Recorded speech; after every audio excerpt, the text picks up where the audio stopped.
My name is Eleanor Williams. I'm 59 years old, divorced for nearly 16 years now, and I have one daughter, Sarah, who just turned 33 last month. Sarah has been married to Marcus for 11 years, 11 long years that I've spent biting my tongue. More times than I care to count. She also has two beautiful children, my grandson Tyler, who's 9, and my granddaughter Emma, who's 7. Looking back at my life, I realize it's been a series of sacrifices, one after another, like stepping stones across a river that never seemed to end. I worked 2 jobs when Sarah was young after her father left us for his 20-something assistant. I put my dreams on hold, dreams of opening my own little flower shop where I could spend my days surrounded by the vibrant colors and gentle fragrances that have always brought me peace. Instead, I worked as a receptionist during the day and waited tables at night just to make sure Sarah had everything she needed. Dance lessons, braces, college tuition. I wanted to give her the opportunities I never had. When she met Marcus during her senior year of college, I had my reservations. There was something in his eyes, a coldness that flickered beneath his charm, like ice beneath a thin veneer of warmth, but Sarah was head over heels in love. Who was I to stand in the way of her happiness? Besides, he came from what seemed like a good family, had a decent job at a marketing firm, and treated her like a princess. At least, that's what she told me, and that's what I saw when they were around me. They got married right after graduation. I emptied my savings account to help pay for the wedding. It's your special day, I told her, even as I watched my retirement fund dwindle. That's what mothers do, right? We give and give until there's nothing left, and then somehow we find a way to give more. After they had Tyler, I moved closer to them into a small apartment about 25 minutes away. I wanted to be near my grandson and later my granddaughter when Sarah decided to go back to work part-time as a freelance photographer. I offered to watch the kids 3 days a week. I'd drive to their suburban home and spend the day with my grandchildren. I never asked for payment. They were my flesh and blood, after all. Besides, I knew they were saving for a bigger house. But what I didn't know was that this was just the beginning of a web of lies that would nearly destroy us all. 7 months ago, Sarah called me in tears. Marcus had been laid off from his job, and they were struggling to make ends meet. Without hesitation, I offered to move in with them temporarily. I could help with the kids full-time, contribute to the household expenses, and give them breathing room until Marcus found another position. You do that for us, Mom? Sarah had asked, her voice thick with gratitude. Of course, sweetheart, that's what family is for. I sublet my apartment, packed my essential belongings, and moved into their guest bedroom within a week. It was supposed to be temporary, 3 months at most. Marcus had assured me. The arrangement worked well at first. I took care of the children, cooked meals, cleaned the house, and even contributed $850 a month toward their mortgage. Marcus spent his days supposedly job hunting, though he was often out of the house for hours without explanation. When he was home, he was glued to his computer or phone, barely acknowledging my presence. Sarah was grateful for my help, but I could see the strain in her eyes. She was working longer hours to compensate for the loss of Marcus's income, coming home exhausted, only to find Marcus had done nothing around the house all day. But whenever she questioned him, he'd snap at her or give vague answers about networking, opportunities, and promising leads. I kept my observations to myself. This was their marriage, their life. I was just there to help until they got back on their feet. 3 months turned into 4, then 5, then 6. Marcus still hadn't found a job, or so he claimed. I began to notice small things disappearing around the house. My silver bracelet, that had belonged to my mother. A pair of diamond earrings Sarah's father had given me on our 5th anniversary before everything fell apart. Small amounts of cash from my wallet. First, I thought I was becoming forgetful. I searched everywhere, convinced I'd misplaced these items. But deep down, I knew. The way Marcus's eyes avoided mine when I mentioned the missing jewelry. The way he suddenly had money for golf outings with friends when he was supposedly broke.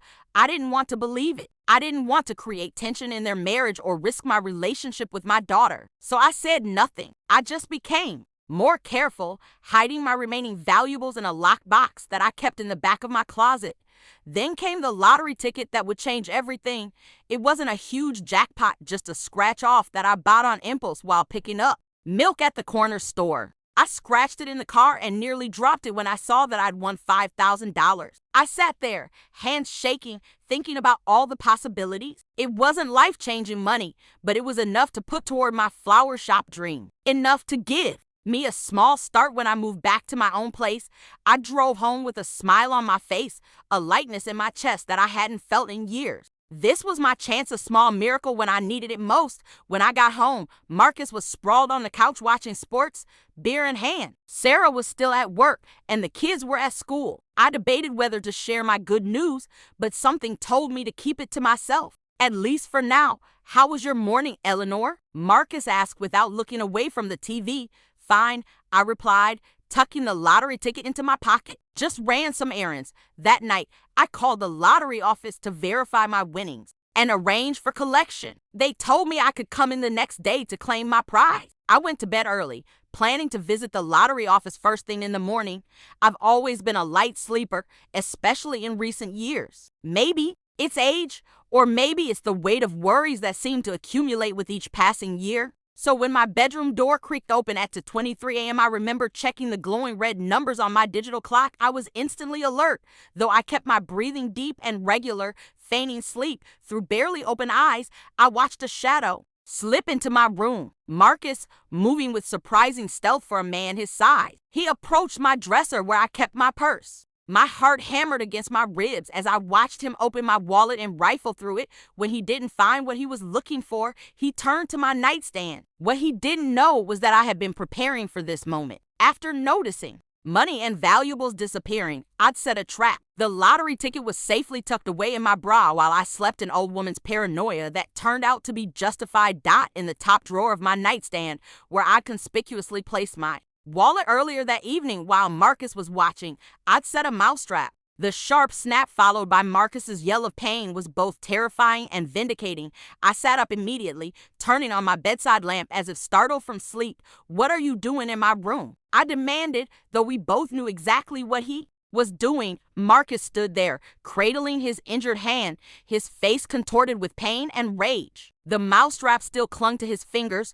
"What the hell, Eleanor?" he hissed through clenched teeth. "What kind of sick person sets traps in their drawers? What kind of sick person sneaks into their mother-in-law's room in the middle of the night to steal from her?" I countered, my voice surprisingly steady despite my racing heart. The commotion woke Sarah, who appeared in the doorway in her nightgown, hair disheveled, eyes wide with confusion. "What's going on, Mom?" "Marcus?" Marcus's expression shifted instantly, pain giving way to calculation. "Your mother's lost her mind, Sarah. I heard a noise and came to check on her, and she had some kind of trap set up in her drawer. Look what she did to me." He held up his hand where an angry red welt was forming across his fingers. I met my daughter's confused gaze. This was the moment of truth, the moment I had to decide whether to protect her feelings or tell her the truth about the man she had married. "He's lying, Sarah," I said quietly. "I caught him going through my wallet. It's not the first time things have gone missing since I've been here. My mother's bracelet, my diamond earrings, cash from my purse." "That's ridiculous," Marcus spat. "Why would I need to steal from you? You're just a paranoid old woman." Sarah looked between us, uncertainty clouding her features. "Mom, that doesn't make sense." Marcus wouldn't ask him what he was looking for in my drawer at 2:30 in the morning. I interrupted. Ask him why he didn't turn on the light if he heard a noise. Ask him why he was opening my nightstand drawer instead of checking if I was okay. A flicker of doubt crossed Sarah's face. She turned to Marcus, who was still nursing his injured hand. "Marcus?" For just a moment, panic flashed in his eyes before he composed himself. "I told you I heard a noise and came to check on her. I was looking for her heart medication. I thought maybe she'd fallen or was having a health issue. I don't take heart medication," I pointed out. "You know that." "Well, I don't know what pills you take," he snapped. "I was trying to help." The children appeared, then Tyler rubbing his eyes sleepily, Emma clutching her teddy bear. "Mommy, Daddy, what's happening?" Tyler asked. Sarah quickly went to them. "Nothing, sweetheart. Grandma and Daddy just had a little misunderstanding. Let's get you back to bed." She ushered the children back to their rooms, leaving Marcus and me in an icy standoff. He glared at me with naked hatred now that Sarah wasn't present.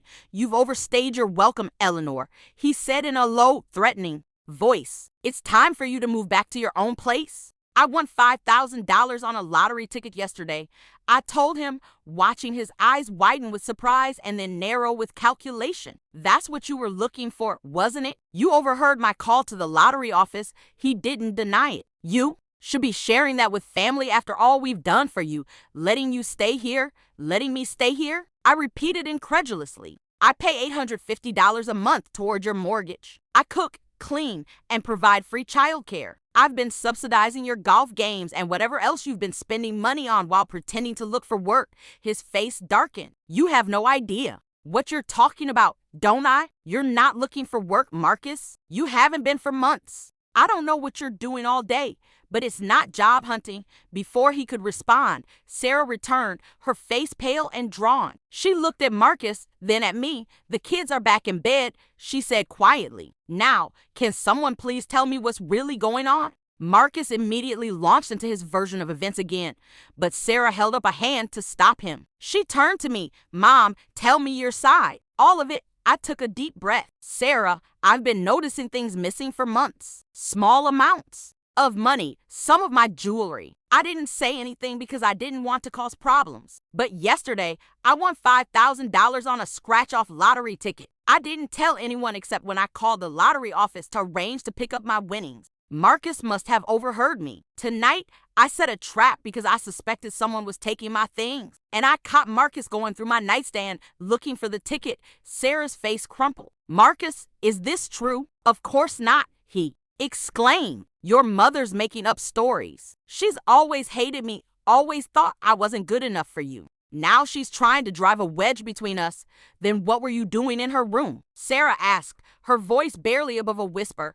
I told you I heard a noise. Stop lying. I interrupted. The lottery ticket is right here. I reached into my nightgown and pulled out the folded ticket from my bra. I kept it with me because I didn't trust him, and I was right not to. Marcus's eyes fixed on the ticket, and something in his expression changed. Desperation replaced anger. Sarah, baby, it's not what it looks like. We're struggling financially. Your mother knows that. I thought maybe she could help us out more than she has been by stealing from her in the middle of the night. Sarah's voice had hardened. Marcus reached for her, but she stepped back. You don't understand the pressure I've been under. The bills are piling up, and your mother's sitting on money that could help our family. It's not your money to take, Sarah said quietly. And we wouldn't be in this situation if you had actually been looking for a job these past 7 months. She turned to me, tears glistening in her eyes. Mom, did you really set a trap for him? I nodded. I put a mousetrap in the drawer. I needed to know for sure.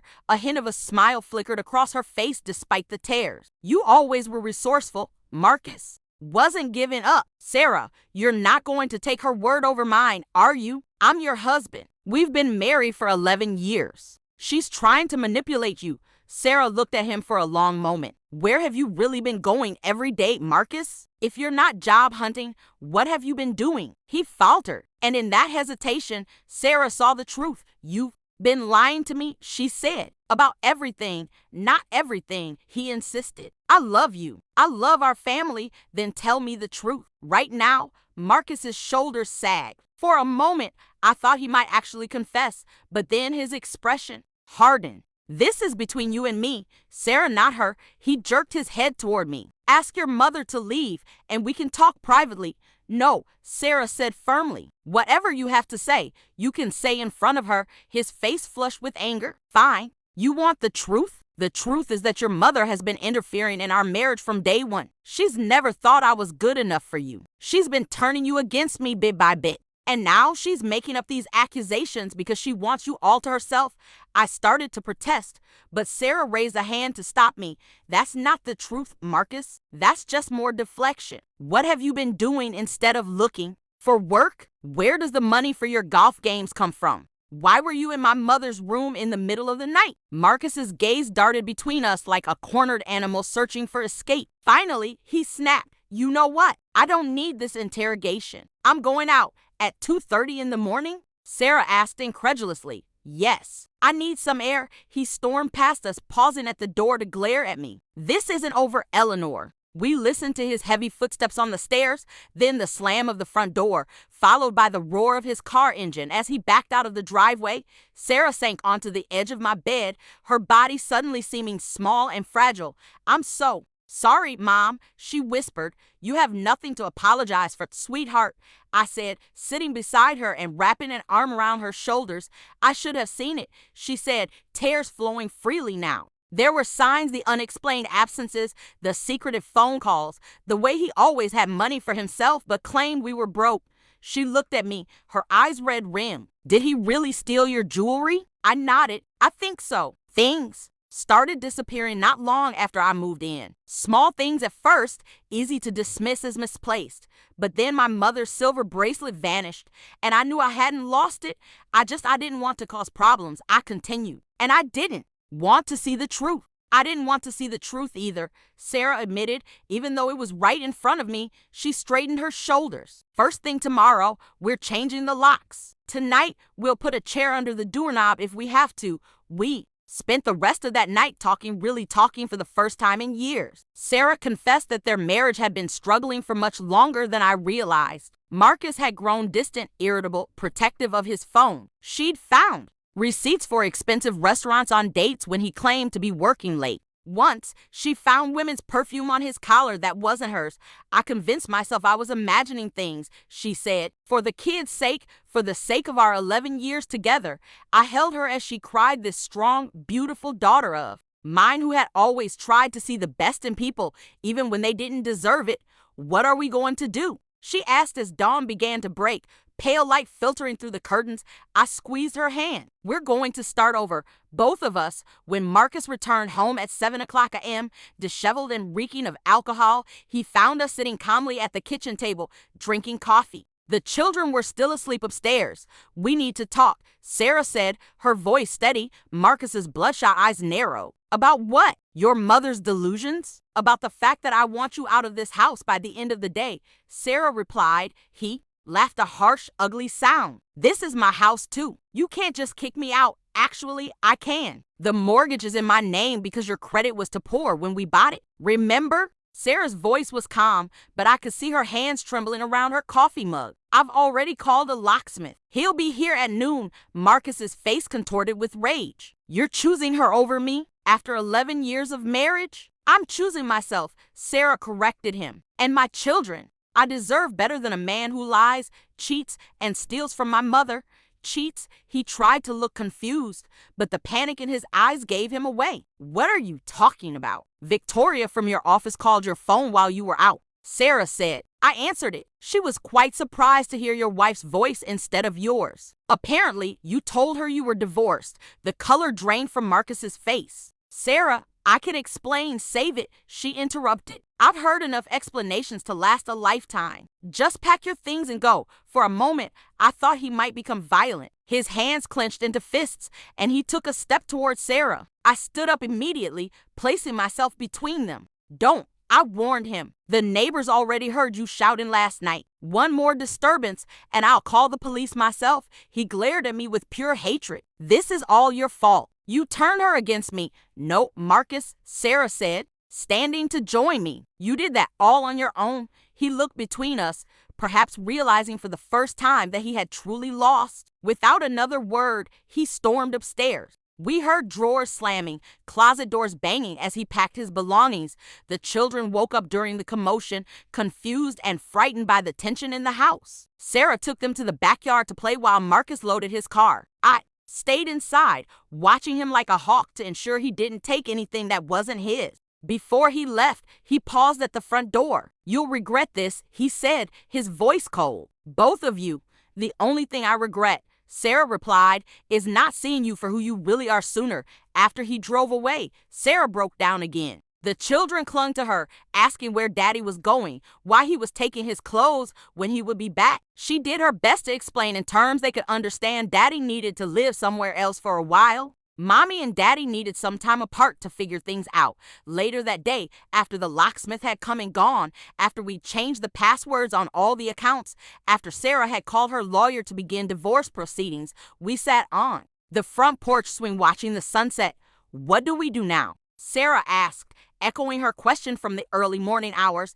I took her hand. Now we rebuild. Together, over the next few weeks, we uncovered the full extent of Marcus's deception. He hadn't been laid off, he'd been fired for inappropriate behavior with a co-worker, the same Victoria who had called his phone. He'd been living a double life, spending money we thought he didn't have on his affair, lying about his whereabouts, draining their joint savings account bit by bit. Sarah was devastated but also relieved. The constant gaslighting, the subtle undermining of her confidence, the financial strain, it all made sense now. She'd been carrying the weight of a failing marriage by herself, believing she was somehow at fault. I should have told you, I said one night as we sorted through bills at the kitchen table. I saw the signs, but I didn't want to interfere. You were right not to, Sarah replied. I wouldn't have believed you. I needed to see it for myself. A month after Marcus left, we made a decision. The house held too many painful memories, and the mortgage was more than Sarah could afford on her own. We decided to sell it and find a fresh start.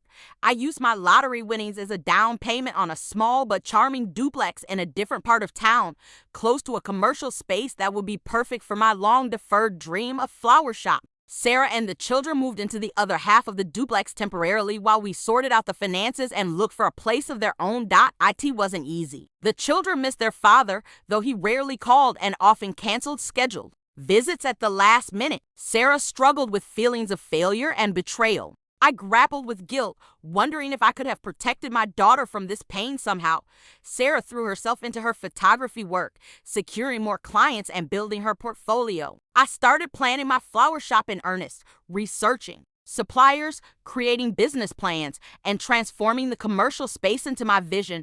The day I officially opened Eleanor's Garden, 6 months after that fateful night with the mousetrap, was one of the proudest moments of my life. Sarah created beautiful signage and a website for me. The children helped arrange flowers and greet customers. For the first time in years, I felt like I was living my own life, not just supporting someone else. As for Marcus, we heard through mutual friends that he had lost his new job when his boss discovered why he'd really been fired from his previous position. Apparently, he had tried the same inappropriate behavior with a co-worker who wasn't as receptive as Victoria had been. Last we heard, he was living in a cheap apartment across town, behind on child support payments, and facing legal consequences for financial improprieties that came to light during the divorce proceedings.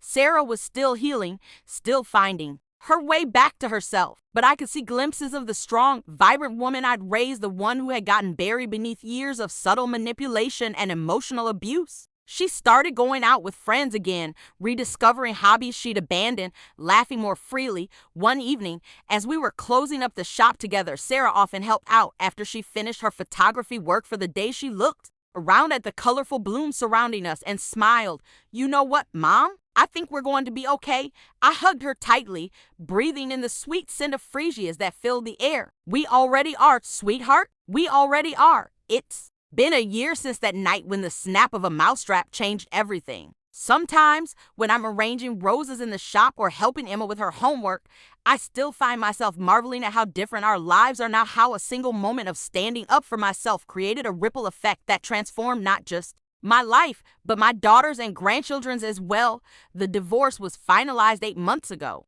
Marcus fought it every step of the way, not because he wanted the marriage to work, but because he wanted access to Sarah's growing income and the portion of the house sale proceeds that was rightfully hers. His true colors showed more vividly. With each court appearance, with each nasty email, with each manipulation of the children during his increasingly rare visits, it's like I was married to a stranger for 11 years, Sarah confided one night as we shared a bottle of wine on the balcony of her side of the duplex. The children were asleep, and the spring air was fragrant with newly bloomed jasmine from the planter boxes I'd installed.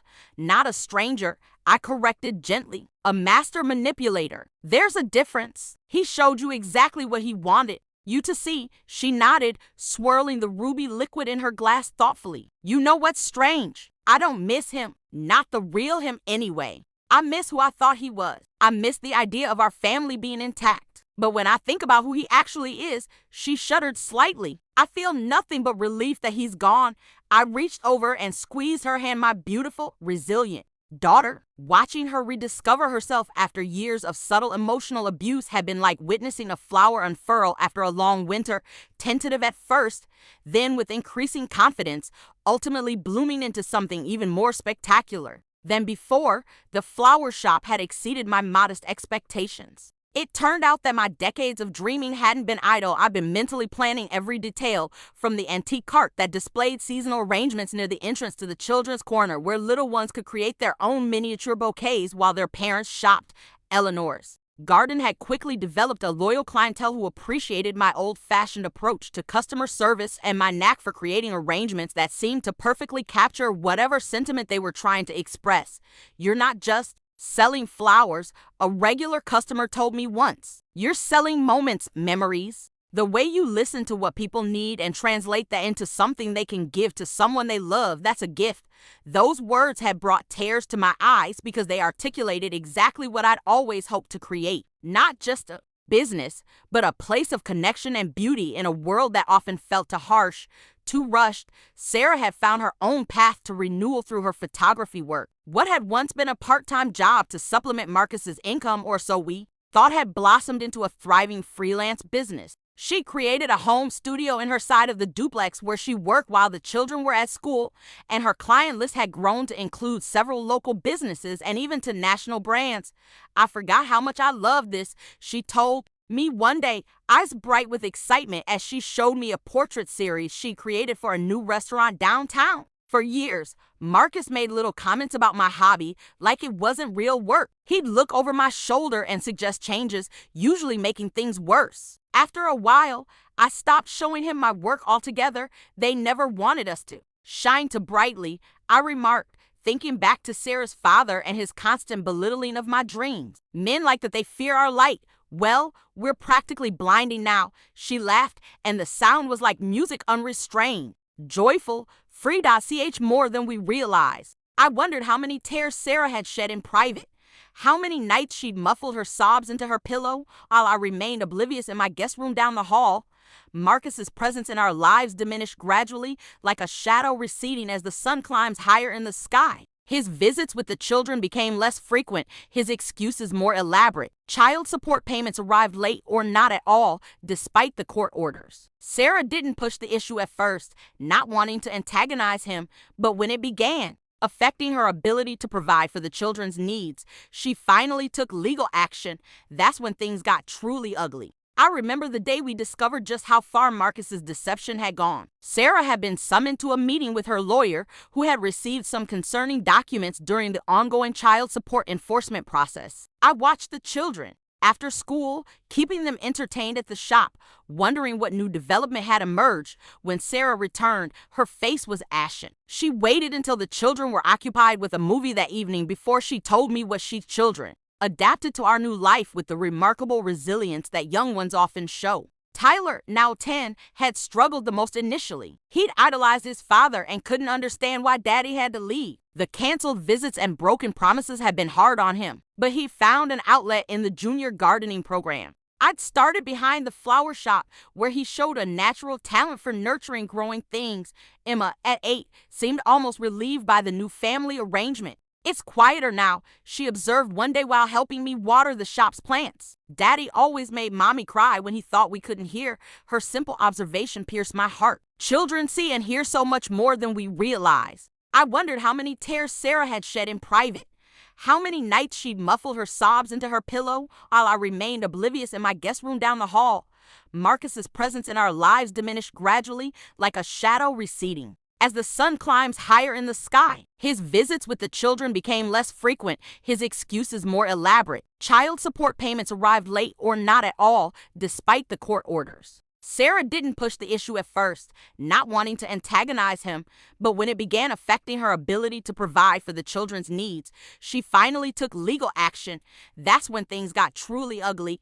I remember the day we discovered just how far Marcus's deception had gone. Sarah had been summoned to a meeting with her lawyer, who had received some concerning documents during the ongoing child support enforcement process. I watched the children after school, keeping them entertained at the shop, wondering what new Development had emerged. When Sarah returned, her face was ashen. She waited until the children were occupied with a movie that evening before she told me what she'd learned. He wasn't just fired for inappropriate behavior, she said, her voice barely above a whisper despite the children being out of earshot. He was embezzling from the company small amounts at first, then larger sums. They had evidence, but they agreed not to press charges if he left quietly. I sat heavily on the sofa beside her. Embezzling? For how long? Years, apparently. Almost our entire marriage. She ran a trembling hand through her hair. And there's more, Mom. He has another child, a 4-year-old boy with Victoria. The revelation hit me like a physical blow. 4 years old? But that means yes, she said, her voice flat, emotionless, as if she'd moved beyond pain to some numb place beyond. She got pregnant while I was carrying Emma. He's been supporting them or trying to this whole time. That's where the money was going. That's why there was never enough. Why we were always struggling despite his supposedly good salary. I pulled her into my arms as the tears finally came, not the devastated sobs of a woman mourning her marriage, but the outraged cries of someone who discovered the depth of a betrayal that stretched back further than imaginable. All those years, she choked out. All those years, I pinched pennies, bought secondhand clothes for our children, skipped doctor's appointments for myself because we couldn't afford it. Meanwhile, he had another family, another child. How could I not have known? Because he didn't want you to know, I said firmly. Because he constructed an elaborate lie and maintained it every single day. That's not your failure, Sarah. That's his. Later that night, after Sarah had fallen into an exhausted sleep, I sat on our shared balcony watching the city lights flicker in the distance. I thought about patterns, how they repeat across generations, how my ex-husband had betrayed me, and now Marcus had betrayed my daughter. The difference was that I had let my betrayal define me for too long, had allowed it to shrink my world to a narrow set of expectations and sacrifices. Sarah was already showing signs of breaking that pattern, of refusing to be diminished by what had happened to her. The next morning, I found her at the kitchen table with her laptop open, spreadsheets and documents spread around her. She looked up when I entered, a steely determination in her eyes that reminded me of myself at my strongest moments. I'm going after everything he owes, she announced. Every penny of back child support, every hidden asset. Not just for our kids, but for me. For the years I spent believing his lies. I poured myself a cup of coffee and sat across from her. You know he'll fight it? Let him, she said with a shrug. I've got nothing but time and righteous anger on my side. Plus a really good lawyer who's now working on contingency because she's so offended by what he's done, I couldn't help but smile. This was the daughter I'd raised, fierce, principled, unwilling to back down when she knew she was right. Marcus had suppressed that part of her for years, but it had never truly disappeared. The legal battle that followed was brutal but necessary. Marcus's web of financial deception unraveled thread by thread as Sarah's lawyer dug deeper. We discovered he maintained separate bank accounts for years, had taken out loans in Sarah's name without her knowledge, had even mortgaged items that belonged to her before they were married, and through it all, he maintained his innocence, painting himself as the victim of a vindictive ex-wife and her interfering mother. He told anyone who would listen that Sarah had driven him to seek comfort elsewhere, that I had plotted to destroy their marriage from the beginning. Some people believed him, his parents, a few mutual friends who'd only ever seen his charming public facade. But the evidence was insurmountable. When confronted with bank statements, secret phone records, and testimony from former co-workers about his embezzlement, Marcus's carefully constructed image began to crumble. His new employer, a friend who'd hired him despite the circumstances of his previous firing, finally looked into the rumors and discovered Marcus had already begun siphoning money from company accounts. This time, they pressed charges the day Marcus was arrested. At his apartment, Sarah received a call from his sister, Rachel, who had always been kind to her. Rachel was in tears. I'm so sorry, she said. I didn't want to believe it. He's my brother, and I thought you and your mother might be exaggerating. But he's been stealing from our parents, too. Dad's retirement fund, almost half of it's gone. Sarah was quiet for a long moment before responding. It's not your fault, Rachel. After she hung up, she turned to me with a look of sad resignation. There's always more, isn't there? Just when you think you've uncovered the extent of it, another layer appears. I nodded, thinking of Russian nesting dolls my mother had kept on her mantle, each one opening to reveal another, smaller version inside, seemingly endless. Some people are like that, I said. Deception all the way down. I don't want to be bitter, Sarah confessed. I don't want the kids to see me consumed by anger and resentment. But sometimes I feel so. So stupid. So completely fooled. You weren't stupid, I told her firmly. You were trusting. There's a difference. And now you're showing the children something even more important: how to reclaim your power, how to rebuild after betrayal. Marcus was sentenced to 4 years for embezzlement and fraud. The sentencing hearing was on a crisp fall day, the kind that always made me think of new beginnings, of turning pages. Sarah chose not to attend, instead taking the children on a long-planned trip to the Science Museum. I went in her place, not out of any desire to see Marcus's humiliation, but as a witness, someone who would observe this final chapter and close the book definitively. He looked smaller somehow in his dark suit, his shoulders hunched as the judge delivered the sentence. When he was led away, he glanced back once, scanning the courtroom. Our eyes met briefly, and I saw something flicker there, not remorse exactly, but perhaps a grudging acknowledgement that he had finally been outplayed by the women he had underestimated for so long. I didn't feel triumph in that moment, just a weary relief that this chapter was finally ending. Outside the courthouse, the autumn air was brisk, carrying the scent of fallen leaves and wood smoke. I took a deep breath, filling my lungs with it, then called Sarah. It's done, I told her when she answered. For years, she was quiet for a moment. I could hear the children's excited voices in the background, Tyler explaining something about dinosaurs to his sister.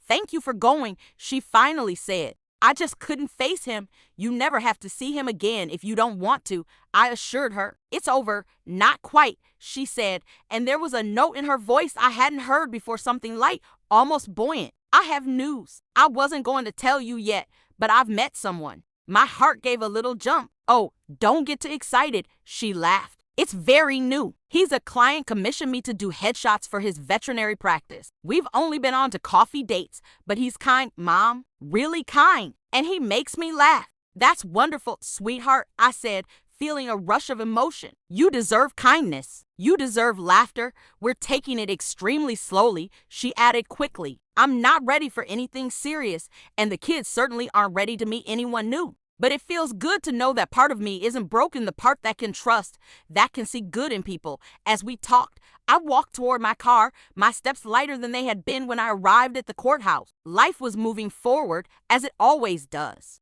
The pain didn't disappear, but it changed shape, became something we could carry without being crushed by its weight.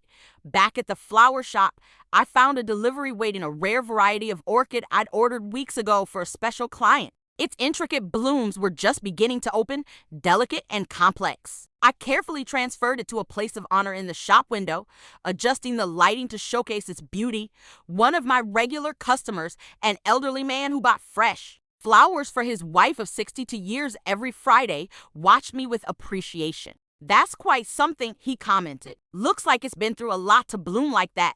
The best ones usually have, I replied with a smile. Over the next 8 months, our new normal solidified into something that felt not just stable, but joyful. Sarah's business continued to thrive, and she eventually moved into her own apartment with the children not far from mine, just across town. Close enough for family dinners and grandma sleepovers, but with enough separation to give her the independence she needed to continue her journey of self-rediscovery. The flower shop became a community hub of sorts. I started offering workshops, flower arranging for adults, plant care for children, special sessions for seniors from the nearby retirement community. It wasn't just a business anymore. It was the fulfillment of a dream I'd carried for decades, nurtured in silence while I focused on more pressing needs. Tyler and Emma flourished in their new environment. The initial pain of their parents' separation gave way to the stability of our new family configuration. They still saw their father occasionally after his release, supervised visits arranged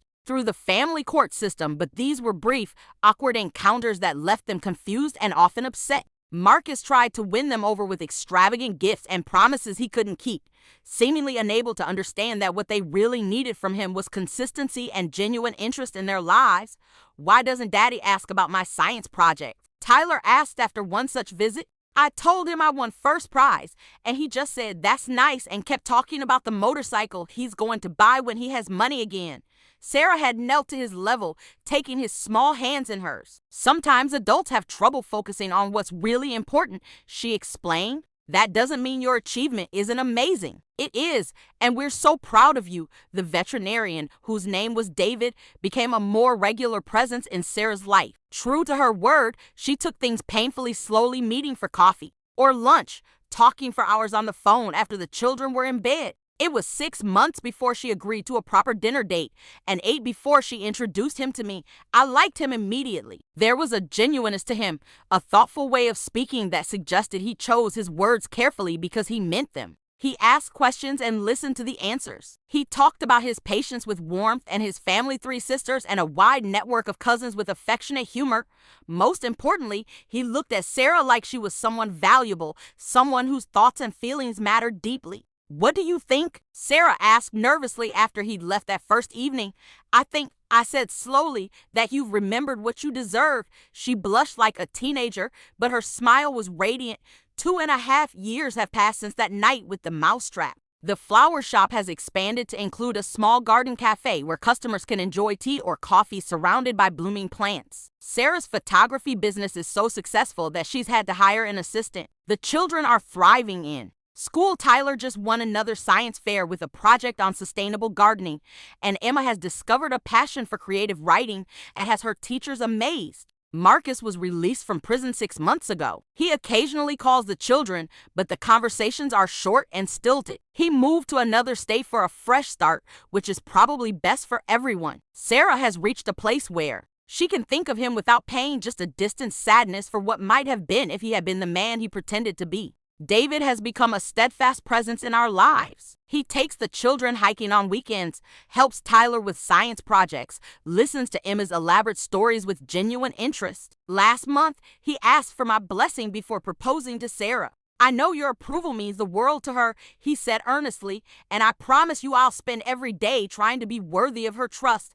I hugged him tightly. "You already are." Sarah said yes, of course. "The wedding will be small, just family and close friends," held in the botanical garden where they had their first real date. Emma will be the flower girl, proudly scattering petals from arrangements I'll create myself. Tyler will carry the rings, a responsibility he takes very seriously. Sometimes I look back on that night, the snap of the mousetrap, Marcus's yell of pain, the unraveling of a decade of lies, and marvel at how a moment of courage can change everything. If I hadn't set that trap, if I hadn't stood my ground, where would we be now? Still caught in the web of Marcus's deception, still dimming our light to accommodate his darkness. Instead, we're here in this bright, beautiful life we've built from the ruins of what came before. My flower shop, Sarah's thriving business, the children's growing confidence, a future filled with possibilities we couldn't have imagined 3 years ago. Last week, a young woman came into the shop, her eyes red from crying, her shoulders slumped in defeat. As I helped her select flowers for her mother's birthday, she confided that she was going through a painful divorce, that her husband had betrayed her in ways she was still discovering. "I don't know how to start over," she admitted. "I feel like I've lost everything." I arranged a bouquet of resilient blooms, sturdy sunflowers, enduring eucalyptus, roses that had weathered an early frost to bloom even more vibrantly. "You haven't lost everything," I told her, handing her the finished arrangement. "You found yourself, and that's where all new beginnings start." She looked at me with surprise, then dawning hope. "You sound like you know." "I do," I said, thinking of the mousetrap, the midnight confrontation, the painful truth that had set us free. Sometimes you have to set a trap to catch what's been stealing your joy. And once you do, once you face it directly, that's when you can finally begin to build something better. She left with her flowers and a little more strength in her posture. As I watched her go, I felt a familiar surge of gratitude for the path that had led me here, not despite its hardships, but because of them. Each challenge overcome, each moment of courage had been a stepping stone to this life I now cherished. My phone buzzed with a text from Sarah, "Dress fitting this afternoon. Need moral support. Bring tissues." I smiled, gathering my purse and keys. Another milestone, another memory in the making. This was the reward for our courage, not just survival, but revival. The chance to bloom again, more gloriously than before. As I locked up the shop, I caught my reflection in the window, a woman in her early 60s with silver streak hair and laugh lines around her eye. Not the frightened, uncertain mother-in-law who had set a mousetrap in her drawer 3 years ago, but someone stronger, wiser, more fully herself. Well done, Eleanor, I whispered to my reflection. Well done indeed.